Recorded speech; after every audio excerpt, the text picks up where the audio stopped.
that you give us, we are going to take that and we're going to spend it on healthcare. We're going to take that and we're going to spend it on schools. We're going to take that and we're going to spend it on public transportation. We're going to take that and we're going to spend it on garbage collection.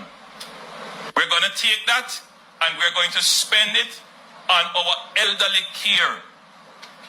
That is what we mean when we say we have a caring economy. There's no external force that is coming to help Jamaica. There's no hidden fund somewhere. Everything that we do is what we produce. Everything we are able to do is what we produce. Our future depends on what we produce. There is no colonial government that is going to spend on us.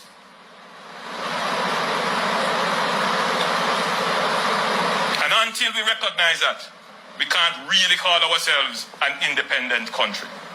It's one thing you can get from this government is that we are very practical. I'm not going to come here and tell you in glowing rhetoric, pie in the sky vision.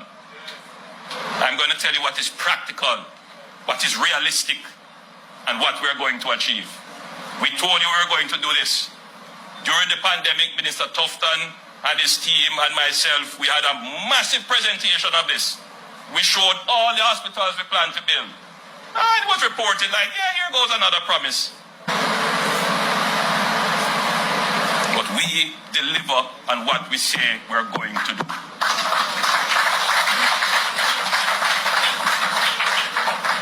We don't come with the fancy talk. Development of the island by the colonial powers, which included the building of the Anatomy Hospital, the building of what they call the University College Hospital, the building of Falmouth Hospital, and so forth. Since then, we have built a few more hospitals. I digress into that kind of history and context to say to you that the vision for healthcare, which was laid out by the colonial powers, laid out by our founding fathers as an independent nation, somehow that vision got stalled.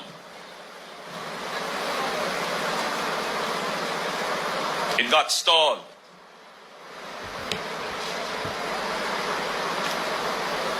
And so while there is a great cry and, reflecting on it, it's the people of the country are rightly frustrated about the quality of the healthcare that they have, the long waits, the poor facilities. Almost 70% of our healthcare facilities in terms of equipment and structure would be below the standard required. And so while we are complaining, which we must, because that keeps the government on its toes to realize the urgency of the situation, the populace must also bear in mind and contemplate what decisions did we make about the governments that we have elected that did not administer the affairs of the country in a proper way, that there would be the resources available as they are today for a government to stand up and say,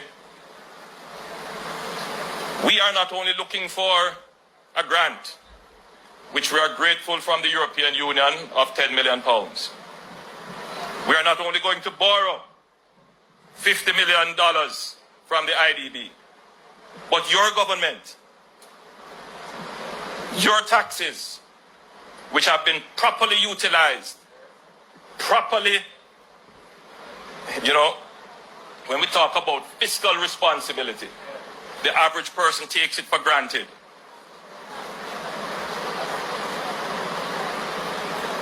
But this government has managed your fiscal affairs, your revenues, the taxes that you pay, whether it is GCT, property tax, whatever tax.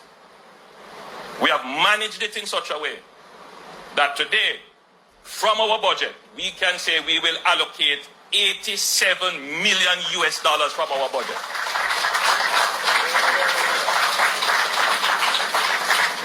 So yes, we do get some grants. Yes, we have to borrow.